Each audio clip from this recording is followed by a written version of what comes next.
I have a voice. This is the world through my eyes. Where people and events impact us. And have the power to change. I am one of those people. I am one of those people. I will never stop learning.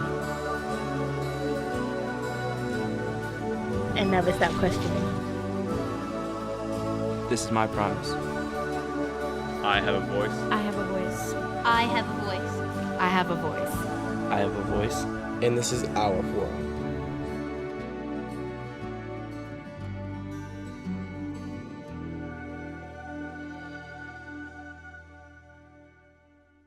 Hello and welcome to the Forum. I am your guest host, Sam Golder, Director of Secondary Schools for the Red Clay School District. On today's show, we wanted to introduce you the 3 new administrators who have recently joined the Red Clay family. It's my pleasure to introduce Anthony Gray Bolden, the new principal at Moat Elementary School. Anthony, welcome to the show. Thank you. Great to have you here. Thank you for having me. And then we've also got here to my right, Dr. Corey Heacock, new assistant principal at Stanton Middle School. Nice to have you here, Corey. Thank you so much. And finally, sorry to reach across you, Miss Amina Baith, new assistant principal at Alexis Adupont Middle School. Thank you. Pleasure to have you here. Let's begin by telling here the audience a little bit about yourselves. You know, Anthony, what got you into the career of education? It's been an interesting journey. I initially started in the area of criminal justice as a youth counselor, and I had an opportunity to work as a emotional support teacher in an alternative ed program. And from there, I just developed that passion, to really develop the minds of some of our youth. And from there, I believe that it's had a significant impact on me and my pursuit in education and the educational field. Outstanding. And what a neat way to actually kind of get started and kind of transition into a career in education. Yes. Interesting. How about you, Corey? What got you into the profession to begin with?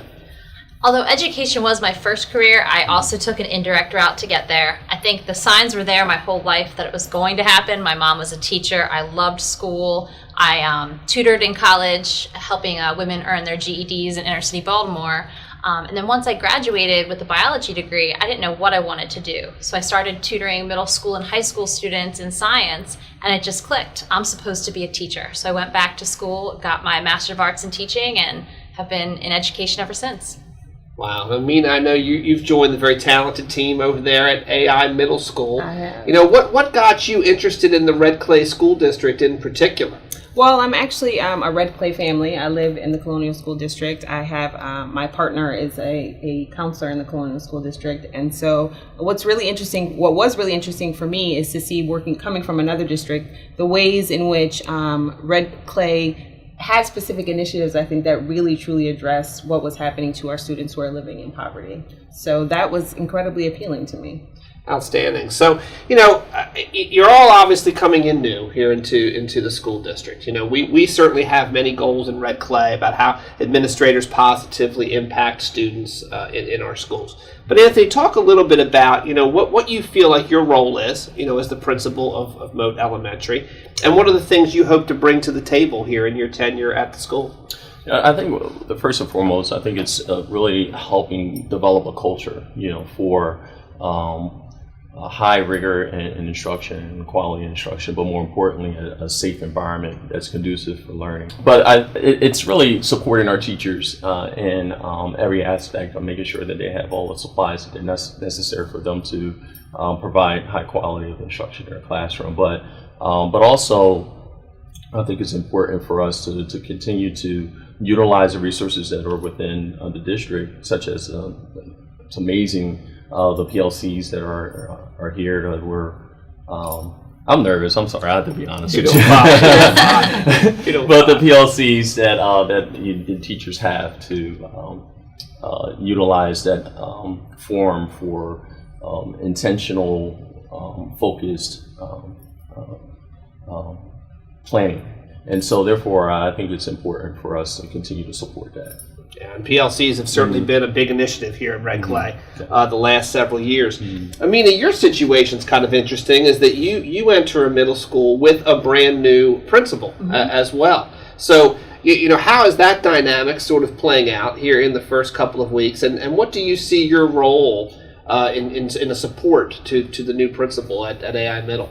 Well, firstly, it's been tremendously exciting to be part of a new administrative team, and I think that in and of itself engenders like a level of motivation on the part of teachers because, change in leadership means change ultimately, and so they are anticipating that, I think, with a great deal of eagerness. I see my role first and foremost as supporting the vision of Susan and Matt as a member of the administrative team, and specifically my role as assistant principal there.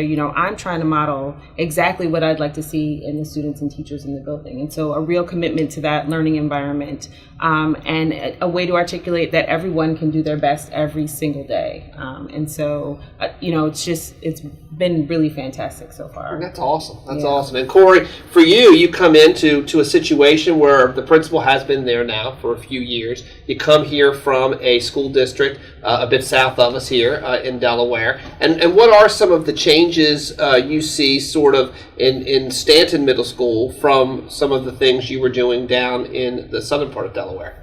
Well, one of the things I can say about Stanton is the staff climate and culture is amazing. My fellow administrators, the teachers, they're so excited to work there, and there doesn't seem to be anything that you throw at them that they're not willing to try to tackle. So it's really refreshing to see a group of educators so excited about learning, and I'm hoping that I can contribute to that positive culture and the energy that's in the school environment.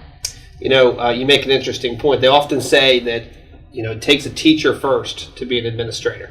And what we try to do, I really feel in Red Clay, is gather a bunch of really good teachers in our administrative ranks.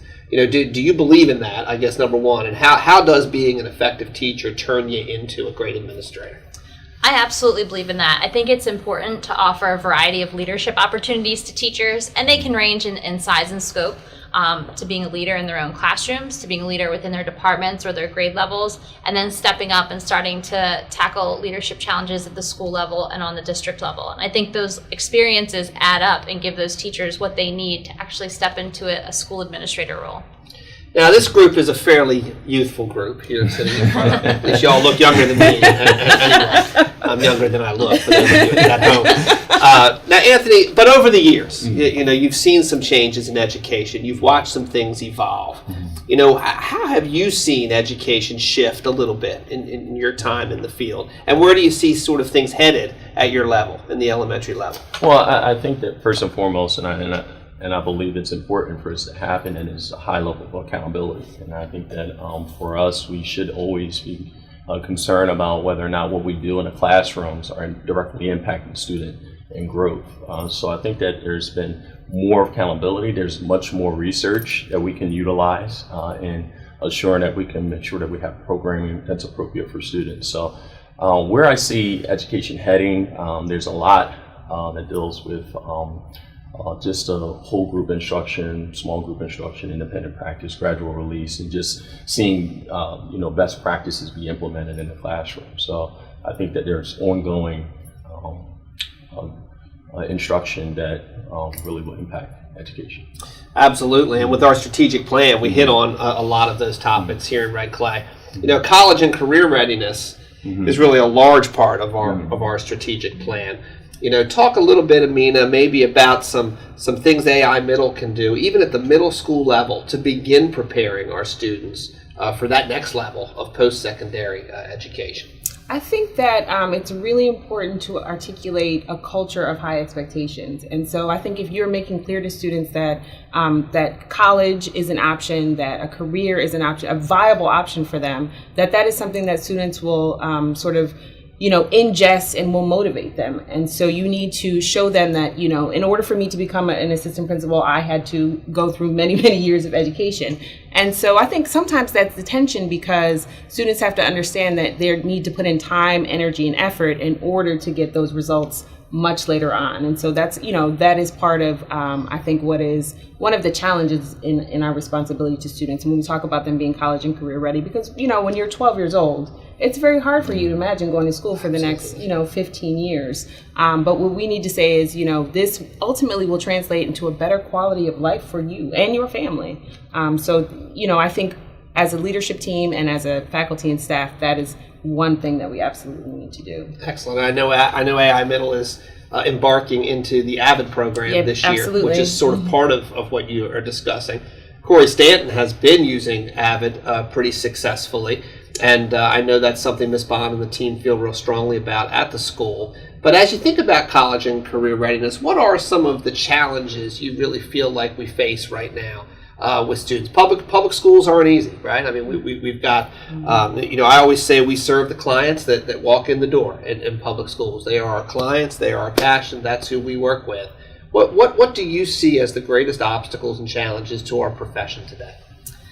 I think some of the challenges, we welcome every single student who walks in the door, regardless of their background, regardless of their need. I think that over, at least in my career in education, the needs of students have continued to increase, both in terms of mental and social health and awareness, and their learning needs as well. There's also the challenge now with technology. And we have to meet students where they are, and we have to equip them with the tools needed to step into those roles in the future. So we need to use that technology, which in many ways can be used to bridge any gaps that the students may have and to help them get where they need to be. Technology is the great equalizer. We talk about that a lot in our school district, which is why one of our big initiatives is the one-on-one rollout here in Red Clay. So I agree with you. I think meeting folks at the technology proficiency, it's unbelievable what kids know from a technological standpoint, oftentimes more than the adults that are serving them in the school. So we can learn a lot from kids from a technology standpoint. Anthony, what's your greatest joy in what you do? What's going to make you smile at Moat Elementary School every day? Well, it's interesting coming from secondary to elementary. There's a big change in understanding. Just the development part of our students. But I think the greatest joy is just seeing the excitement of our young children and their aha moments. Just seeing that the teachers are having a direct impact on them, and then when they have those aha moments, it just brings an excitement to me to know that students' lives are being directly impacted.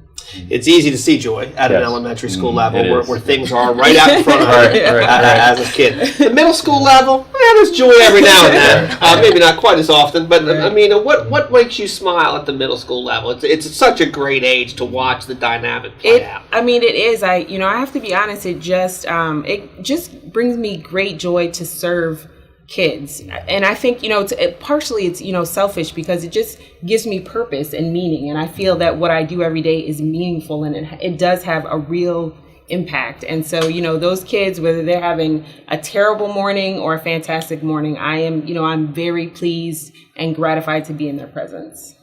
And then that's true. One thing about middle school is you're right in that in between. Mm-hmm. Are they quite mature yet? Are they still kids? They're back and forth often 3 times in the same day. Mm-hmm. Whether they are or they aren't. So it's an exciting time. Mm-hmm. Corey, if I put the Stanton community here in front of you and I said, what do you want the Stanton Falcon community to know about Dr. Corey Heacock coming into the school year? How would you capture that in a few statements?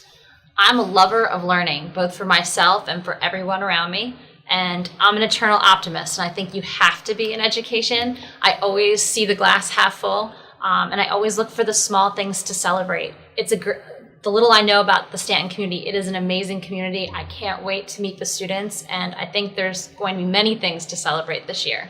Excellent. So we got a lover of learning. Anthony, what would you tell the Moat community if I said, hey, Anthony Gray Bolden is on his way here. Here's what you have to know.